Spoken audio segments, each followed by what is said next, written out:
and it is an honor and privilege to be part of the Photo Voice. It started last year with Julio as our instructor, and at first, because I am not a photographer, Annabelle is, but then it gave me a chance to realize that photographs are not only photos, but there's a story behind all the photos that we take. And if you have seen the photos outside,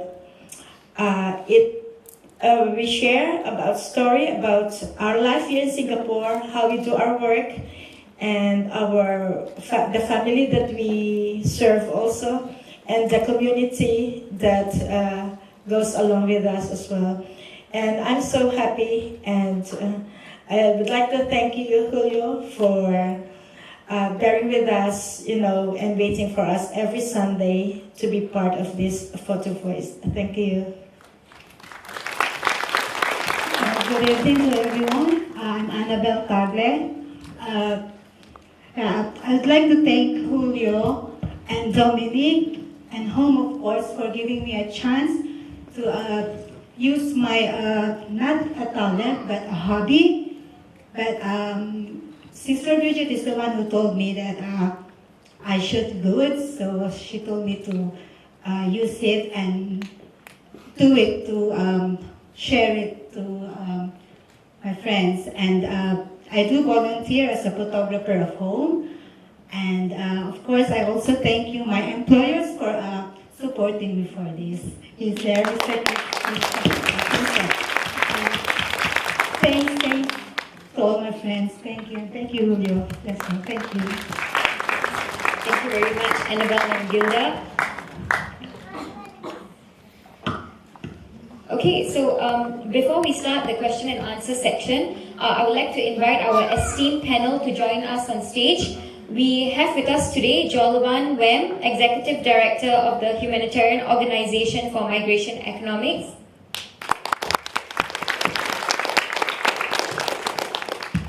We also have with us Celine Demine, a legal consultant for Home as well. On the panel today, we also have Professor Mohan J. Dara, Head of Communications and New Media Department and Director of CARE. And last, but most importantly, we have with us Juvi Lavarius, an advisory board member for the Respect Our Rights campaign and ex-domestic worker in Singapore, who played a lead role in our campaign. So before we start the panel session, can we have each of the panelists introduce themselves, their work, and experience in the field regarding the nature of domestic work in Singapore? Jolwan, maybe we can start with you.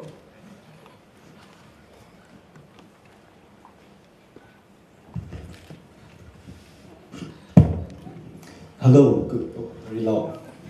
Hello, good evening, everyone. Thank you for spending time with us. I'm very grateful to the NUS CARE team led by Professor Mohan for initiating this campaign and for working with us, and especially working so closely with the domestic workers, because I think that's where the real change happens, when the campaigns and the project mirrors very closely their voices and their demands. So I'm very grateful to have this opportunity to work with the NUS CARE team. For myself, I've been involved in migrant rights work, and especially with domestic workers for the past 10 years. So I think over these past 10 years, we have seen some changes happen in the social landscape, especially with regard to attitudes towards domestic workers. I mean, clearly there's still a lot of discrimination, exploitation, and abuse going on, as you've seen in the documentary. Yeah, but I think in the years that I've been involved in this home and other organizations who are involved in this work, we've done quite a fair bit of work to raise the profile of this issue so that domestic workers' voices are not marginalized. We still have a long way to go because domestic workers are still excluded from labor legislation. They are excluded from the Employment Act. So this means all the rights that we take for granted as regular employees are denied to them. Yeah. So, for example, the right to sick leave, annual leave, overtime pay, yeah, all the wage workers are entitled to that, but it's excluded from domestic workers. So this is a fight, a struggle, which we continue to fight for, because for us, domestic workers have to be recognized as workers. And in order for that to happen, they need to have equal rights as with all other employees. But we're still quite a long way to go from that. There's still a lot of problems, as you've seen in the documentary. The only thing that we've managed to, I think, win is the weekly day off for domestic workers. And this was legislated 2 years ago. But even so, that legislation has a lot of problems. Yeah, we hear from domestic workers that their day off is only from 10 in the morning to 4 in the evening. So there's no law that says how long their day off should be. And any domestic worker that tries to assert their right to a weekly day off run the risk of being dismissed and repatriated. Yeah, so there's clearly still a lot of things that need to be done. And how Home responds to this is we take a very comprehensive approach.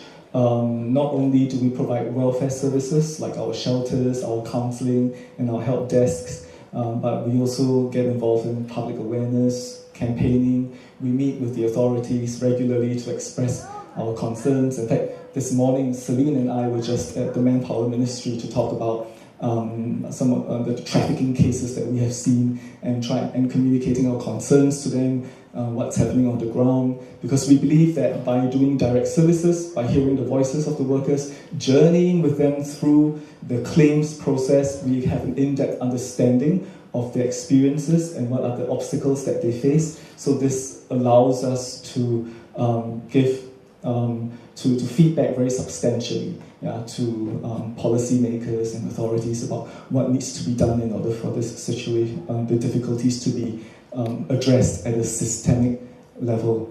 So, and what Home is also doing is we realize that, of course, these problems do not just exist in Singapore, because a lot of the abuse and exploitation also happens in countries of origin. And for the women, when they go back to their countries, there's a lot of follow-up work that needs to be done. And we've never really had the resources to do that the past 10 years, but recently we have started to work more with organizations in the Philippines, in Indonesia, to assist these women when they go back to file claims, to file complaints, and also to look into their mental well-being. So yes, it's really a problem that isn't just contained in Singapore. If we truly want to be comprehensive about how we deal with migrant labor exploitation, it requires partnership, not just within the local community, but also with foreign governments, local governments, and NGOs and community partners from around the region. So this is what we are trying to do in order to have a more comprehensive approach to the problem. So I think my 3 minutes is up. Yes.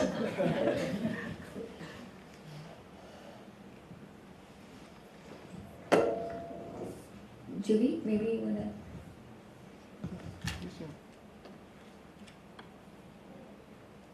Hello, good evening everyone. I'm Juvie from Pangasinan, Philippines. Yeah, I'm happy to be here. Thank you for having me here. I came here last 2010 to work as a domestic worker because I want to help my family back home, especially my mother and father, who are taking care of my son. I had borrowed money from a loan shark to finance my papers and pay almost $500 to my agent in the Philippines. I had 3 employers. In my first employer, I didn't receive any pay for 7 months because of salary deduction for the agent here in Singapore. They only give me allowance of $10 a month, and I didn't have any day off. The 3 times in those 2 years that I was allowed to go out, I was only given 3 hours. So I always rush all the time to go back home.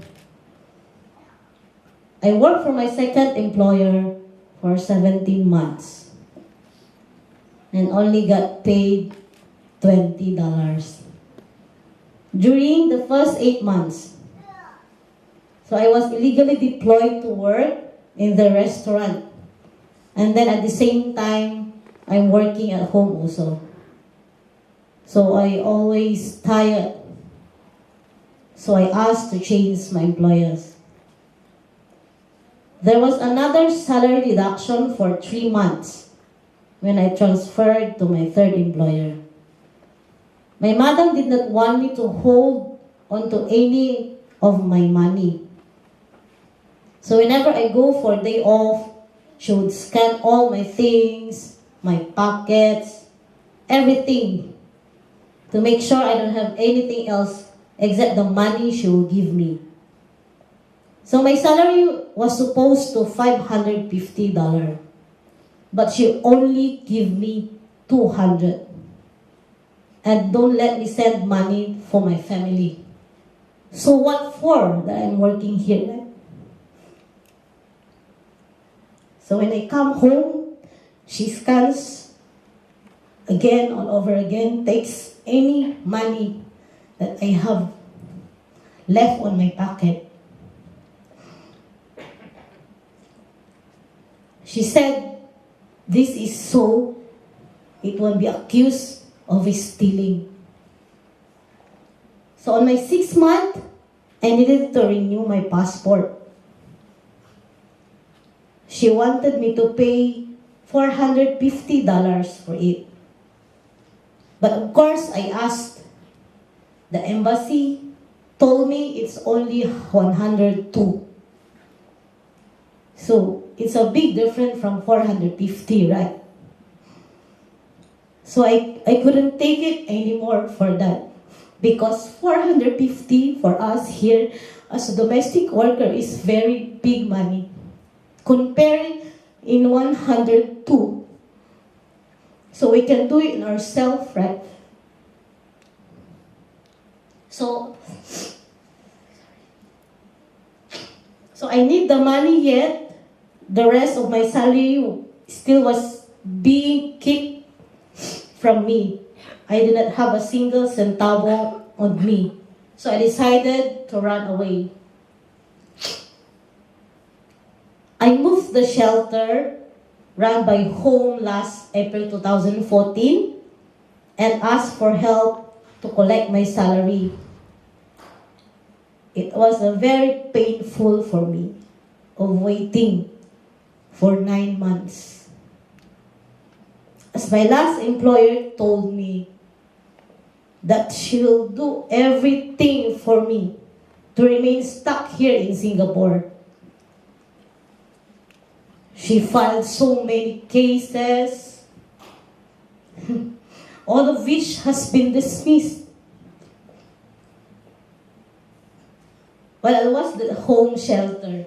Of course, I don't want to, to be affected. So I tried my best not to let my situation bring me down. Yeah, so I make myself busy. I make myself, I participated in many activities such as sewing, baking, singing also, and computer classes. That is a very important also. Computer classes. I learned a lot. I learned so many things. So even I stay for 9 months, I don't have a work, but I make it very special for me. I learned so much from home and care. So I also volunteered to help out at the shelter and at the home office. So through home, I became one of the pioneers of Photo Voice project by NUS Care. I feel that because of all this, I become more confident and felt that I can do more and also be help to others like me. Thank you.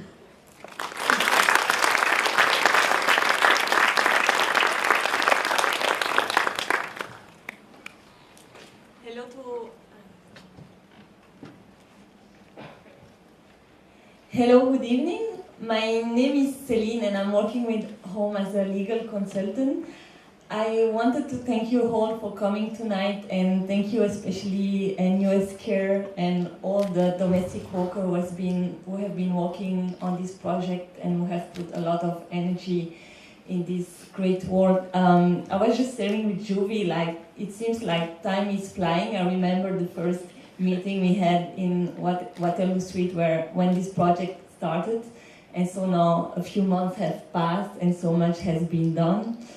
About myself, I'm a migrant worker myself, as you might have guessed with my accent. I'm from Belgium and I'm working with Home on different legal projects. All these projects are related to access to justice and empowerment of migrant workers. In terms of access to justice, there are many barriers for access to justice for migrant workers. So a few of the projects that we are conducting are done in collaboration with Singapore pro bono lawyers. We are grateful to have lawyers who want to put pro bono hours to work for migrant worker community. We have set up a legal clinic where migrant workers can come in and get legal advice on their case. And we get pro bono lawyer also to represent migrant workers in court. The idea is really to bring more cases to court and also bring systematic changes in the implementation of the laws. You have heard, for example, about cases of domestic workers who have been physically abused and who are going home penniless. Actually, if domestic workers want to file civil claims to get monetary compensation, they need a pro bono lawyer to represent them. And we want to bring these kind of cases to court and get, for example, monetary compensation for them. As Jonathan mentioned, migrant workers are obviously crossing border and we don't want access to justice to finish when they are going home. So we have started this collaboration with NGO and lawyers in countries of origin. We want them either to be able to file complaint and to have access to remedies in their countries. Would it be against the employment agent or third parties? And we want them as well, if they return to the country but still want to continue civil claim here in Singapore, we want them to be able to do so. And we need for this collaboration with our partner in receiving and sending country. We are also bringing the voice of migrant workers in our advocacy work. We hear many stories and we want these stories to be heard at the national level but also at an international level. We are working, for example, with submission to some of the UN committee as a grassroots organization. We want the stories of migrant workers in Singapore to be heard at this international level. Another aspect maybe of the work is also empowerment of migrant workers, and we have set up this interesting project with NUS law students who are studying nearby. It's a project called Law NU, where actually law students have set up workshops for domestic workers on their rights and responsibility here in Singapore. I see some of faces of our domestic workers who have already attended this workshop. We are also working on the topic which is trafficking in person. You've heard a lot about trafficking in person in the documentary. And I'm happy to report that since the release of this documentary, a new step has been taken with the Prevention of Human Trafficking Act, which has been published and will be coming to force in March 2015. It's a first step. We've been campaigning for some change in this act, change like more rights for victims of human trafficking, and we will continue to do so in the future. Thank you.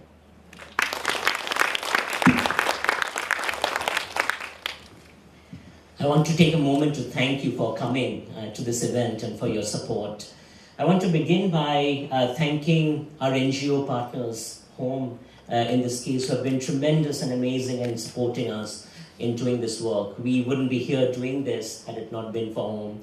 And I think a lot of the changes that you see is because of NGOs like Home. We also have our partners, HealthServe, back there, who put a lot on line and a lot at stake to actually be doing this work that is bold and courageous and hopefully makes a difference in creating a space. So I want to talk about care a little bit and about the culture-centered approach, and then use that as a basis to talk about the domestic workers and what we have been observing with voices of domestic workers. And you already heard Juvi's voice sort of articulating some of these points. So the culture-centered approach makes a pretty simple argument that we as academics often take stories from marginalized people and turn them into academic papers to sell them to benefit our own causes without really giving back to the communities that we take from.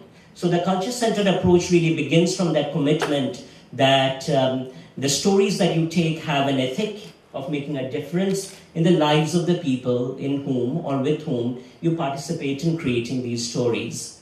So the idea behind the culture-centered approach in some ways is pretty simple. You often see experts reporting surveys or through qualitative analysis, reporting studies. Those often then become the voices of experts who sit behind those journals and articulate their views. So you might have panels, for instance, like this at places like NUS, where you will see a bunch of academics sitting around and pontificating about the condition of domestic workers. So the CCA says that, well, let's invert the table by first putting the people that we are talking about at the table. So it's a communicative idea, right? That by putting the people that you're talking about at the table, you disrupt this silence that we ourselves participate in carrying out. So the idea there is that by giving Juvi a space to articulate her views and to create a space within an academic setting, you disrupt this notion of elite academic theorizing, academic research in the ivory tower.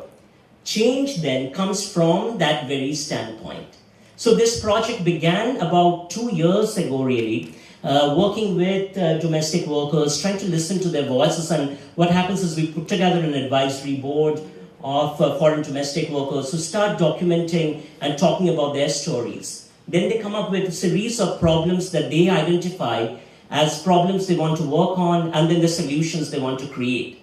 So the key thing in the documentary that you observed is that the storyline of the documentary, the narratives and the images come from the articulations of the domestic workers. So we are not experts sitting there telling them this is what it's going to be and this is how things are going to be done, but rather they are in charge of the storytelling process and of the narrative. And we argue that that is fundamental to communicative inversion, or inverting the inequality of communication. Because in many ways, the plight of domestic workers, and when you listen to Juvi's story, the common thread in this plight is communicative inequality. And domestic workers talk about this as not having that dignity to articulate what they feel are their rights, not having the space to share their stories, to talk about their stories. So consistent through the themes throughout these last year of our project has been this idea of the dignity of domestic work. This notion that when you go into work, you expect to be respected. You should do the same for us. You should give us the basic dignity that is tied to our work. Another idea, and this kind of got highlighted in both what Jolovan articulated as well as what Celine articulated, is this idea of access to communicative spaces. So the spaces of communication and justice are unequal. So when you think about access to law and legal processes, such as access to civil claims in legal contexts. The space and the context of access to that space is unequal, such that there are actually differences in terms of what juvie can or cannot do. The question then becomes, can she file a lawsuit against her employer who's been accusing her 3, 4, 5 times, one after another, of different kinds of complaints about theft? And then the question becomes, what are the communicative inequalities that are built into that kind of inaccess? The final point I want to sort of wrap up with is that, as you watched in the documentary, there were multiple themes of inaccess to food, sexual abuse, physical abuse, not being given the time to read their contract, being promised a certain amount in the salary, but being given a salary that was dramatically lower than what was promised. In all of these, what Juvie and her friends came up with was the idea that all of these is bound together by this idea of the lack of dignity of domestic workers. So a consistent theme that they kept articulating is, if you want to change this space, start by getting people to give us a dignity and to respect us for the rights that we have as workers. So in that sense, when we started the campaign, the idea behind the campaign was very simple, that you talk back to the structures that have erased you. So the target audience, in a campaign, you typically talk about who is the target audience of your campaign. For them, the target audience was everyday Singaporeans and expats that hire domestic workers, and they had a message for them. And the message was that if you're hiring a domestic worker, you need to treat them just as with the rights of workers, as you would like yourself to be treated as a worker. Thank you.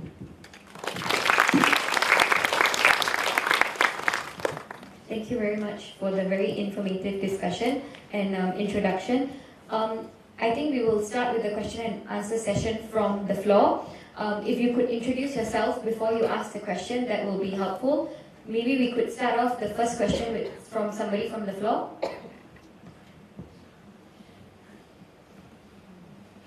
If not, I will ask the first question.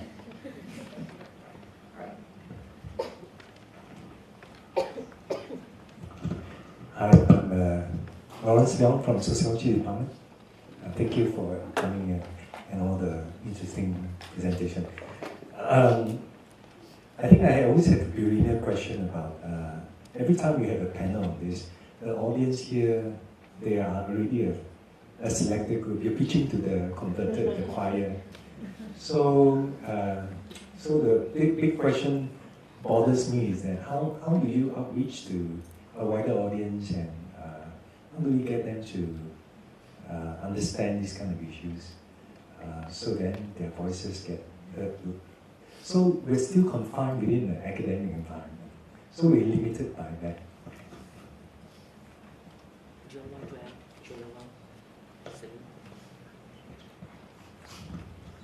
Do you want to go first? Oh, anything. Is there a particular panelist that you're directing the question to? Professor. I was trying to get you to answer that question.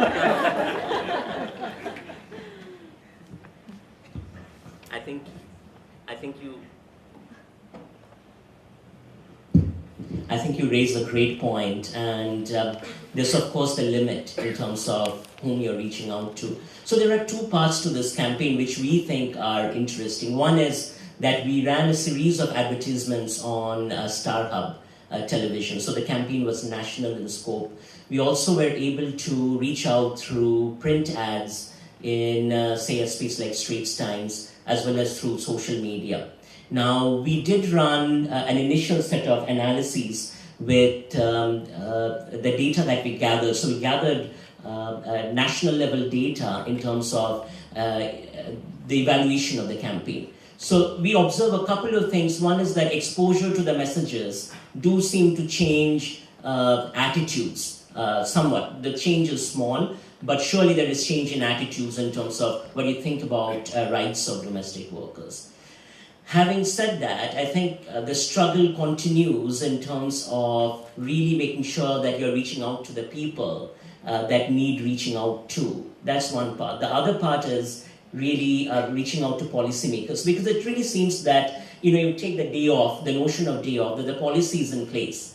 but it is really in the implementation of the policy that there are lots of gaps. So that's one question perhaps Celine and Joloman could address, is how do you then go about reaching particular stakeholders and ensuring that the policy is being implemented?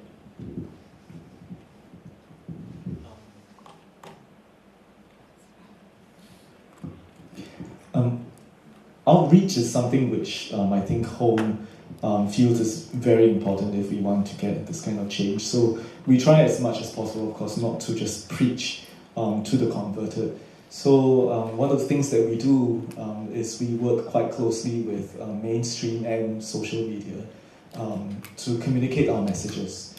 And we try as much as we can also to talk to schools. Yeah, the schools will let us in.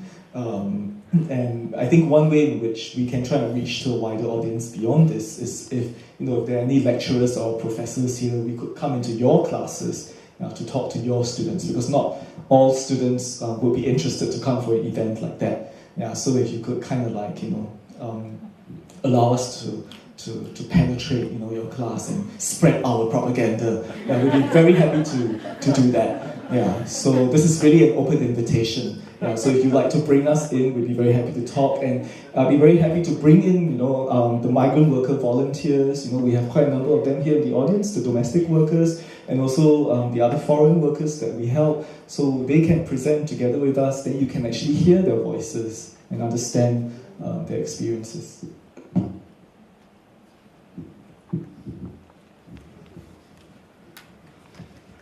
Okay.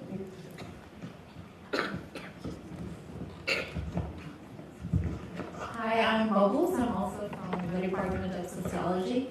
I'm just very interested what kind of reflexive practices or strategies that you employ whereby the migrant collaborators, as you call them, can depart from the feeling of victimization. And I think the question is related to whose voice is it? Is it the voice for or the voice of the migrants? I think this is a perennial issue that all migrant organizations encounter and face. Thank you very much. And thank you so much for sharing your work with us, and it's very enlightening, especially for our students here. Yeah, of sociology and migration, and it's a very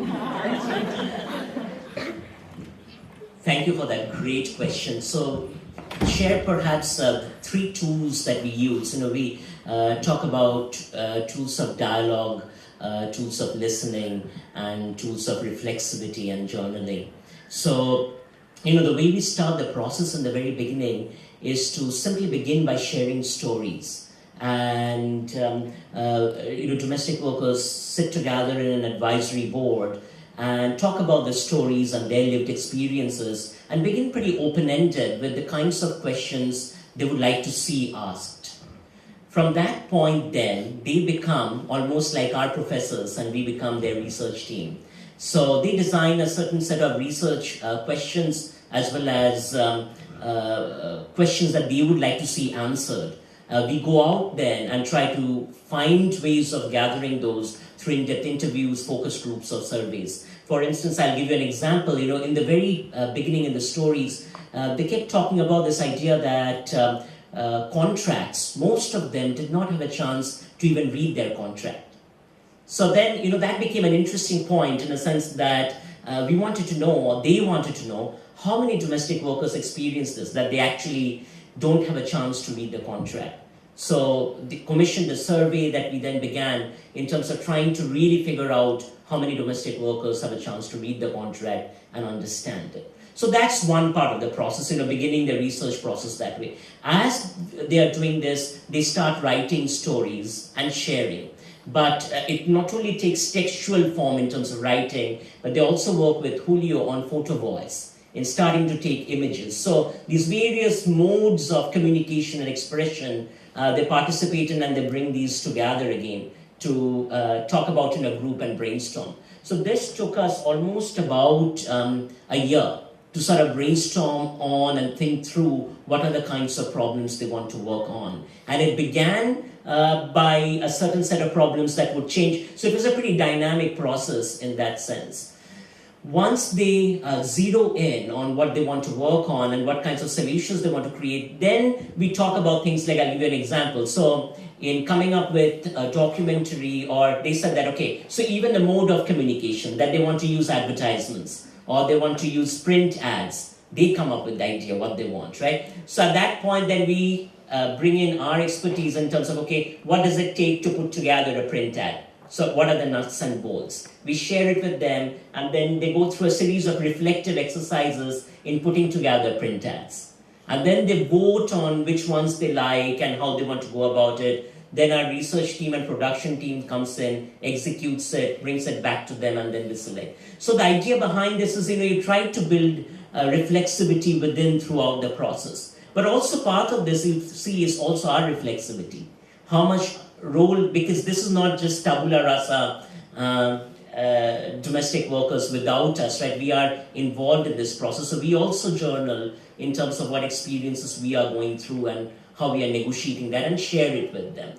So this process of going back and forth is what we really do. But of course, recognizing in all of this, there are tremendous power inequalities. At the end of the day, we are researchers. Home is our NGO partner, and then you have domestic workers, and there are power inequalities there as well. Juvie, did you want to add anything about that process from your viewpoint? Yeah. Because the processing of everything before you go abroad, like the papers and all that. So you need to search everything if what is the right term, and then right way also. Because if you go in the wrong way, like what happened to me, I never research, and so I want to go abroad only. So I just only grab it, whatever it takes. So I just only accept it. So my advice for the domestic worker is need to do something that they never bully you for applying abroad. And then read properly. If you sign something, you must understand. And then read, because the agent they never let you read properly. They just only ask you sign this, sign here, only a seconds, or you just only sign here like that. So what is the time that you can understand what is inside, right? Yeah, so must understand and must read first before sign anything. And that's all.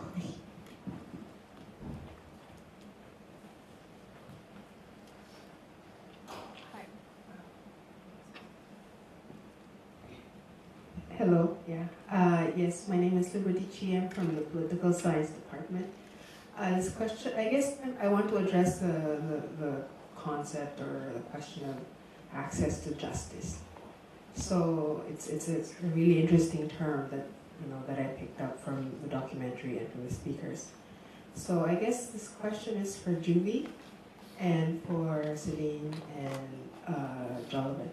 I guess for Juvie first, when you went back home to the Philippines, did you approach the POEA or the NLRC about your case? And if you did, what happened? And for Celine and Jolivet, my understanding is that the only recourse to justice would be if a case were to be filed to the MOM. Is there any other way aside from that? Because it seems that, it was mentioned in the documentary that sometimes it can take us almost 2 years. It's ridiculous. Yeah, I went to PUA and OWA last time before I come here. So I didn't expect also that they still can do the illegal things. I went also to the PIDOS and everything. So the 7 months that they deduct from me, so I'm expecting that all that is correct. Because I only want the time to go abroad, to earn money. Actually, I finished my contract by 2 years, so I didn't go back home that time. In my second, they still took from me is 8 months. So I just only work here for the agent. So even you went to POA and all that, yeah, it's not really sure. So you must search, you must ask, you must know everything.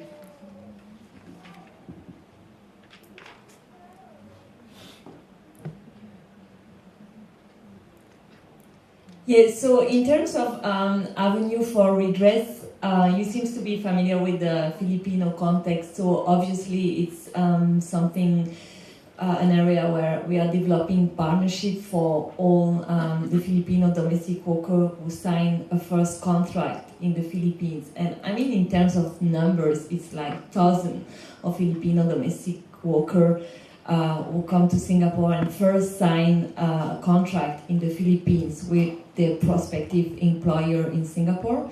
And under the Filipino regulation, they have a template contract which state a minimum salary of $400, which is 500 Sing dollar.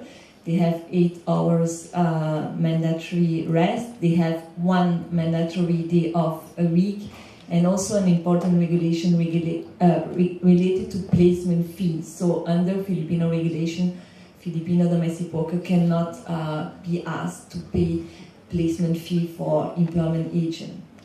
And the majority, if not all of the domestic workers who have signed this contract when they arrived in Singapore are asked to sign a new contract. And under this new contract, their salary might be less than 500 Sing dollar.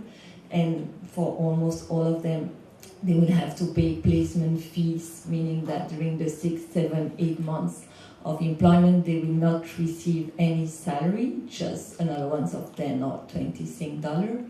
And the money is actually used to repay placement fee to the employment agent. So this is something that has been happening for years, and we have been complaining to MOM and now helping domestic workers when they are back to the Philippines to file a complaint with the POA and with the Philippines authorities. And we have also been helping domestic workers to file complaints here at the Philippines embassy.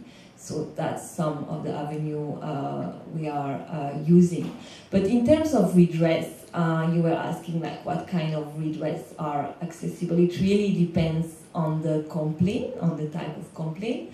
They can either file a claim to MOM or to the police, or they can also think about filing a civil case. So it really depends on the nature of the complaint. And in terms of process and the times it takes to resolve some claims, I think in the documentary we've heard about domestic workers who have been physically abused, and typically in our experience, when a domestic worker files a police report for physical abuse, investigation by the police will take about 9 months to a year, and then if the case is brought to court, also the process in court might take a year to 2 years.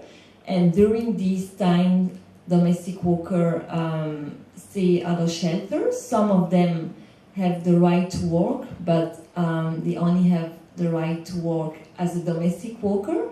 And for many of them who have faced physical abuse, the prospect of going back to a private house and working for a private employer is sometimes very difficult. So that's where comes our advocacy work, where we meet regularly stakeholders. For this physical abuse case, we have had several meetings with the police, with AGC, in order to address our concern and ask for to look into this case to be expedited. And also, some of the case might not know, we might be in the future process under the Prevention of Human Trafficking Act, and that's something we will be looking into it for sure.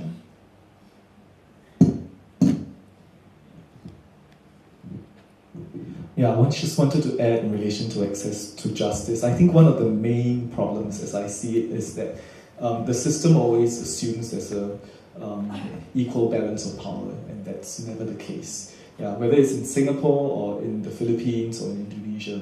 In Singapore, for example, in the domestic worker files a complaint, and then a mediation is arranged, and the officer in charge of the case often takes on the so-called neutral approach.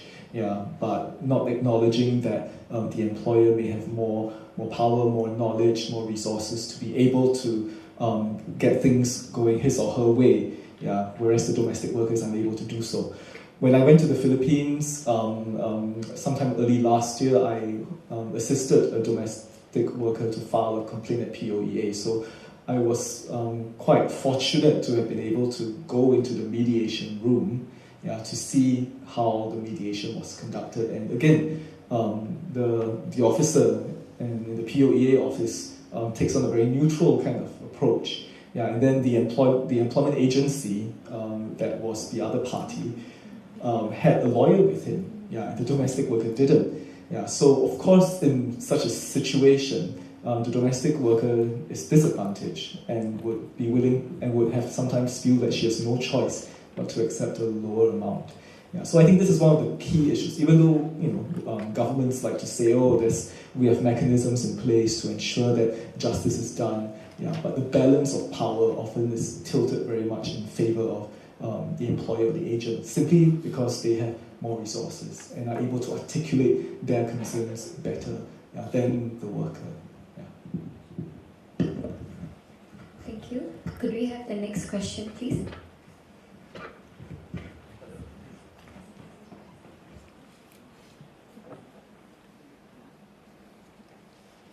Hello. Hi, my name is Dusharan. I'm actually a law student, so my question will naturally progress from the earlier question. You mentioned earlier that you have some interactions with MOM, you regularly interact with them with regards to the various legal issues and some of the civil claims, etc.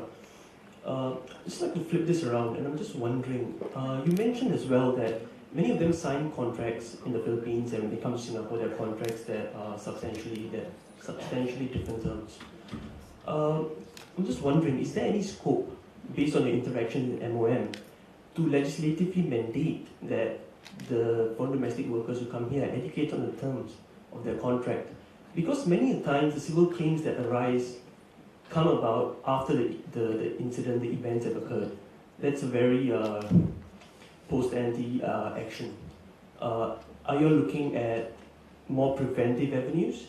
For instance, finding ways in which the maids can receive some basic legal education on what their rights are.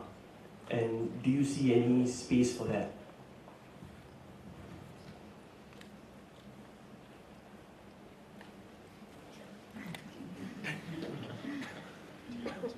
Yes, in terms of contract substitution, I don't think we will be seeing any legislative change soon. This is seen as a private matter, and for now, this is seen as a private matter, and no change are going to be addressed. As we see it, the only way to address this issue should be to have a bilateral agreement between the Singapore government and the Philippines government, but this is something we are still asking for. In terms of education, you are right.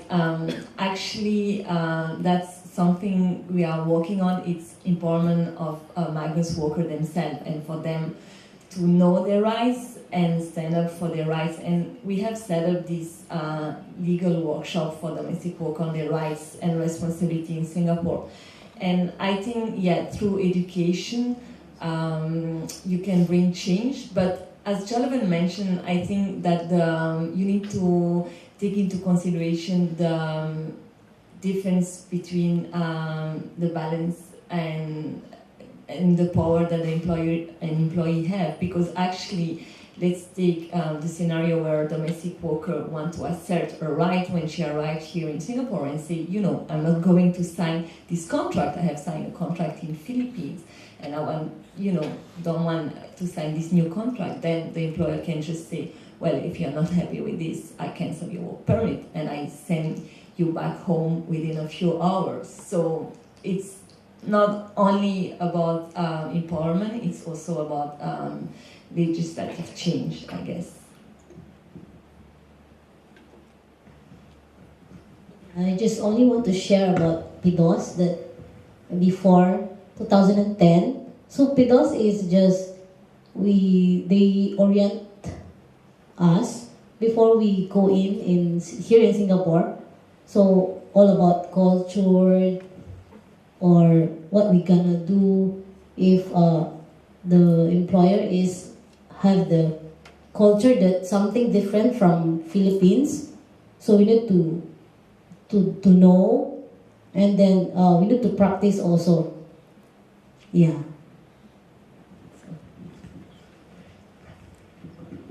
So this PDOS, which Julie has shared, it's the pre-departure orientation seminar. So there's actually scope, for domestic workers to know what they're coming into. But the problem with this pre-departure orientation seminar, which the government of the Philippines has instituted, is that it doesn't really reflect what's happening here.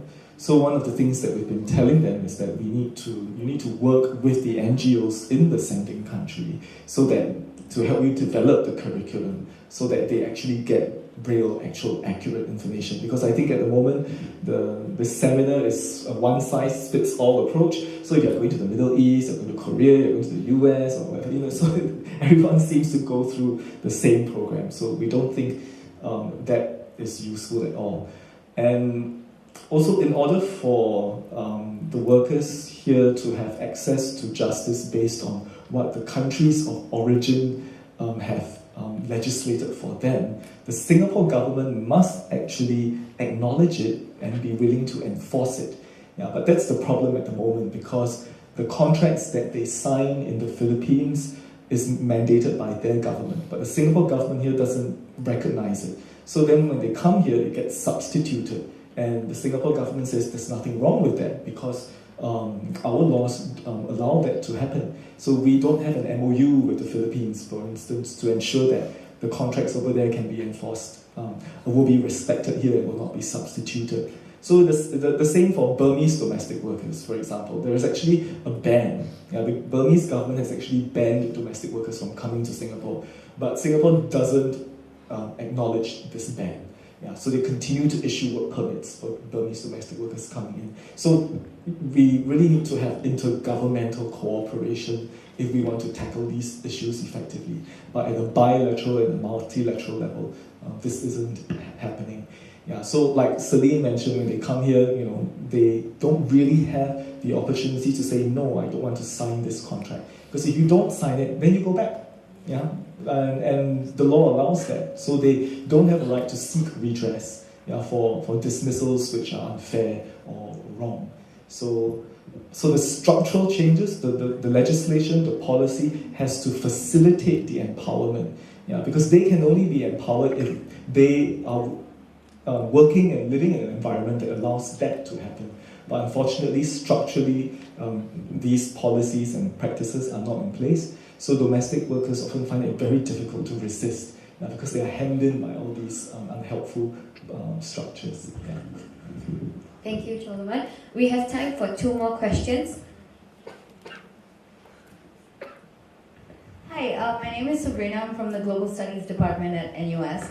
And I'd really like to thank NUS Care and Home for the documentary. It really exposed the issues of exploitation faced by foreign domestic workers here. And a few of the takeaways I felt, especially the part in the documentary where the foreign domestic worker was talking about when guests come home and she's locked up or hidden.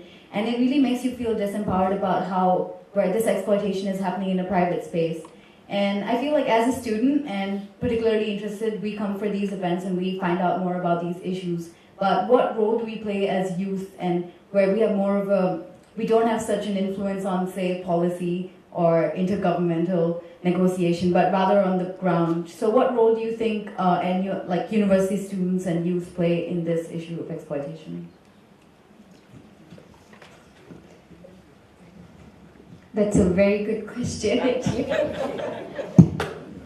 I think you have a big role to play, and the fact that you're here is part of a big role to play. That in everyday context, you go back home or you have friends who hire domestic workers. Part of that is changing attitudes, beliefs. What you fundamentally believe is the position of a domestic worker in your life world. And I think as advocates and as the youth, you have a great role to play in changing that.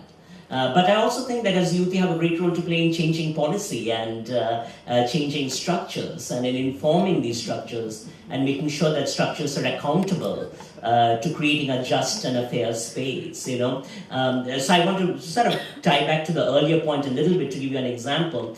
You know, in the documentary, you saw that in many instances, domestic workers, when they come in, they don't even get to read their contracts. Right? So boom, boom, boom, you go through the pages, you're signed, so you go to the education question. I mean, that very point of implementation, you don't have any rights, basically. You're signing off on something and you're being forced to sign off on something, right? So as the youth, now that you're aware and you have this piece of information, you have an ethic to make change. So the question is going to be, what is that entry point for that change? Are you going to do a Facebook campaign, a Twitter campaign, talk to people? You have many avenues today to make that change.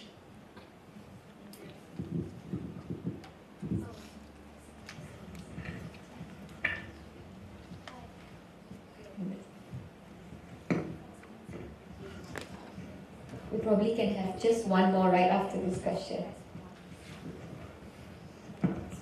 Hi, my name is Hui, and I'm from NUS, and I'm from the sociology department. Oh no, I'm from sociology. And sorry, I've got a question. Are there any outreach programs whereby NGOs actually collaborate with maid agencies? Because maid agencies are actually the mediators between employers and employees. And more often than not, maid agencies are very unwilling to help their maids when it's actually their part of their responsibility to do so. Thank you. Yes, I think agencies actually play such a crucial role because many employers depend on them for advice. Yeah, so agencies are the ones that actually shape behavior of employers and also shape and help to facilitate the employment relationship between the worker and the employer. So I mean, we have seen employment agencies like there's this employment agency called Great Link. Yeah, I'm very happy to spread the bad news about them. Yeah, because they do things like, you know, write a list of don'ts, yeah, for domestic workers and say you cannot have a boyfriend, you shouldn't pray so many times a day, you shouldn't answer back to your employers. So you have agencies that, you know, that actually give such bad advice, and they will tell domestic workers that they shouldn't. They'll tell employers that domestic workers shouldn't have a day off during the first 6 months because if she still has to pay off the loan, and if she goes out, she might get all kinds of funny ideas. Or she might run away. She might get a boyfriend. She get pregnant and all that kind of thing. So the agencies will often give this kind of advice to the employers, yeah, to restrict their rights. Yeah. So for me, the agency actually plays such an important role in ensuring that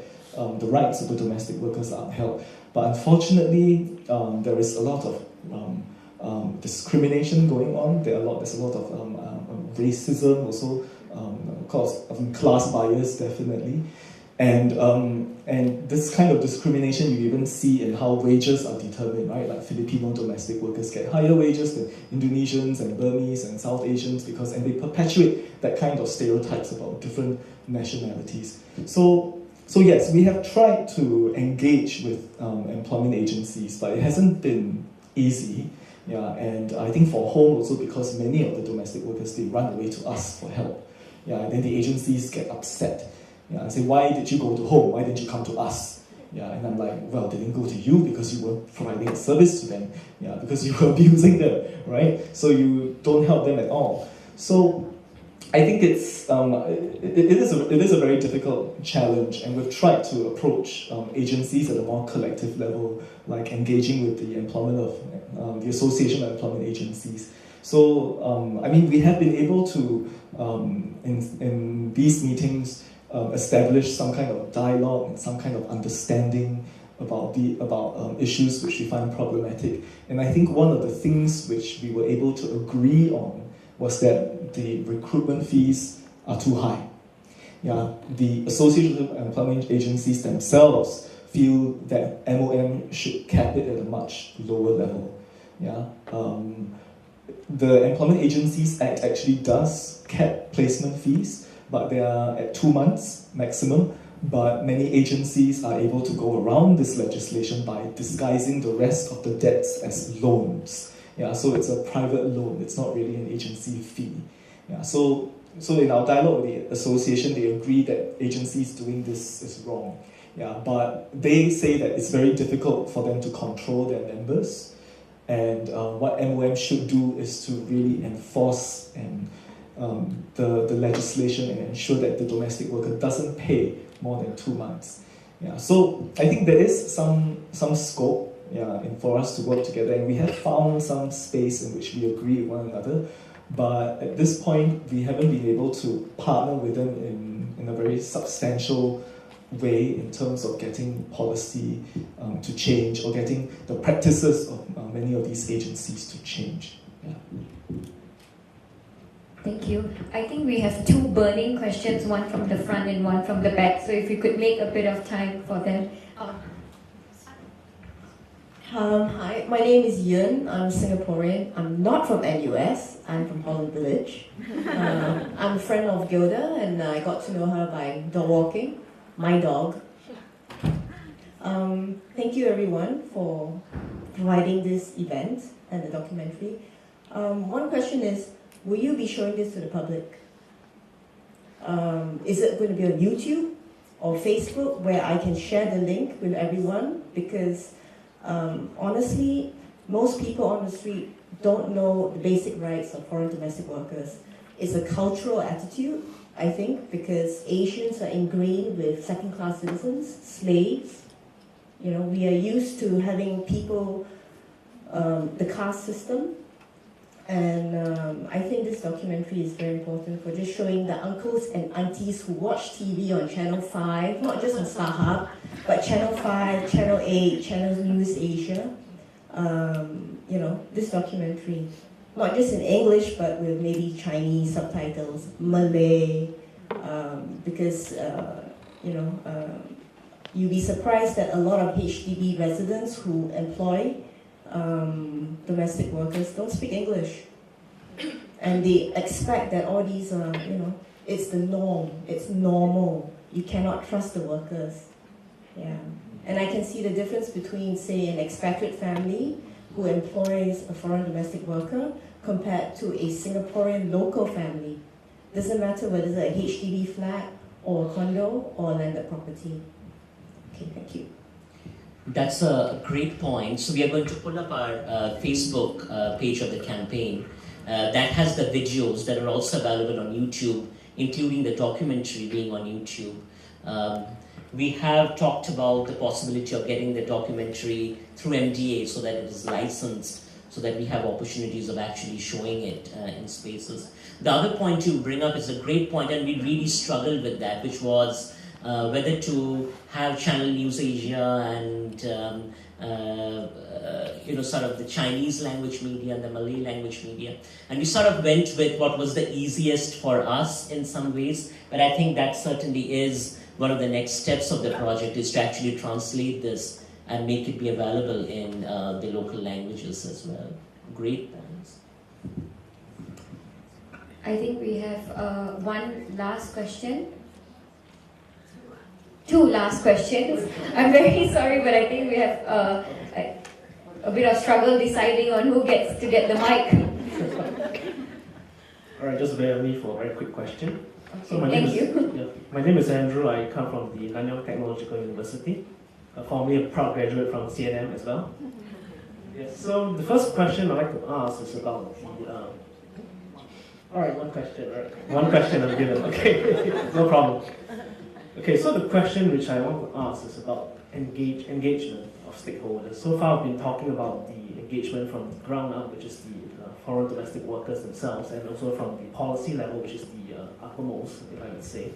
And also one of the questions raised was that about the employment agencies, to engage them as well. But one very fundamental stakeholder, which I think the foreign domestic worker can relate to most, is that of the employer. So what are the steps in which home can sort of possibly take to engage the employer rather, than just using awareness campaigns? We may create awareness campaigns, but it's almost like watching a movie. We watch a movie, after that we go back, we have some feelings about it, but the next day we wake up, it's back to normal again. And the same thing for policies. And actually, I do find from my own research and my academics as well, that policies sometimes do have a intuitive effect, in that because the employers, they are disgruntled because of certain legislations that are passed on, then they pass on that anger and the frustration to the foreign domestic workers itself, so it has a negative effect. So what are the ways in which we can engage the employers to sort of help seek redress for the domestic workers?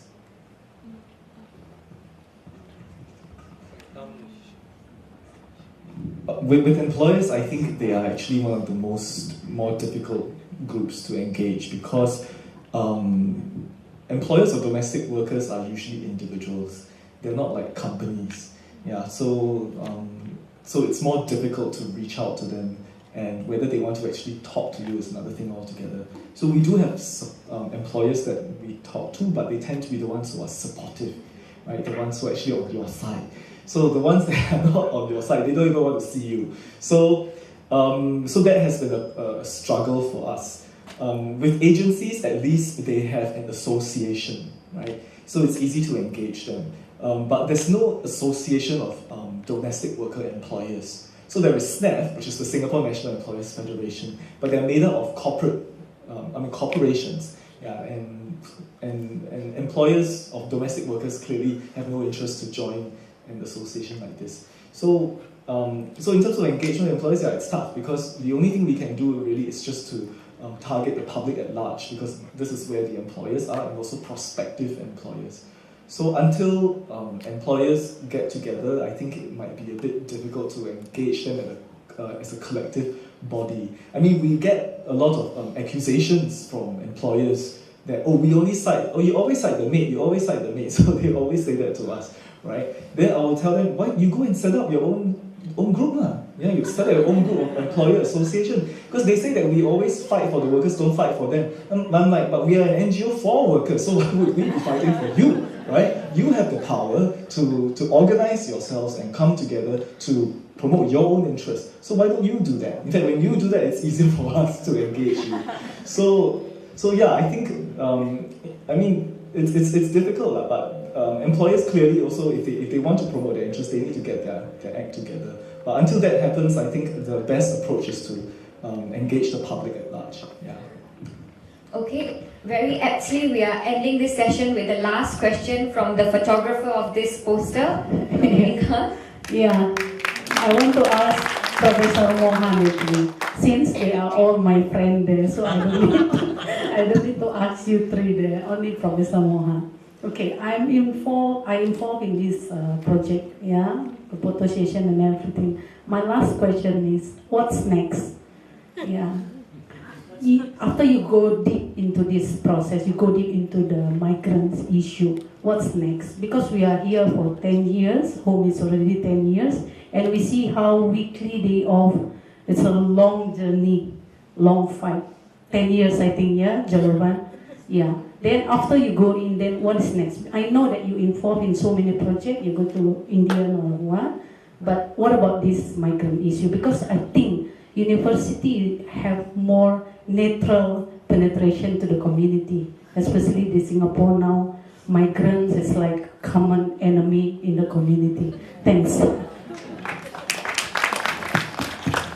I think, Dominica, thank you for that question, and that's a great point. So just to sort of wrap up, we have already been conversing about starting the next step of the campaign. Again, we will go back to our advisory board and start working on a particular issue. So you saw the documentary highlight a variety of issues. So we will pick up one particular issue, and that will be the issue frame that we will work on the next step of the campaign. It could be something like the contracts and the implementation of the contracts, or it could be the food rights, or it could be having access to the money that you're promised and making sure you're earning that money. So any of these, again, it depends upon what our advisory board comes up with the next, but certainly this is just the beginning of the campaign, the starting point, and we hope to see a lot more out of it coming out.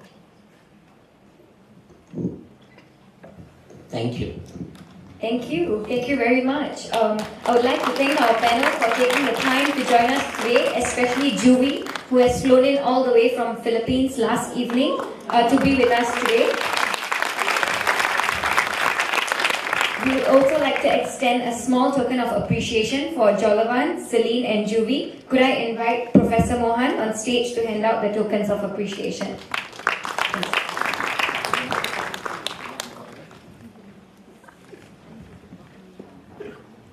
Jolavan?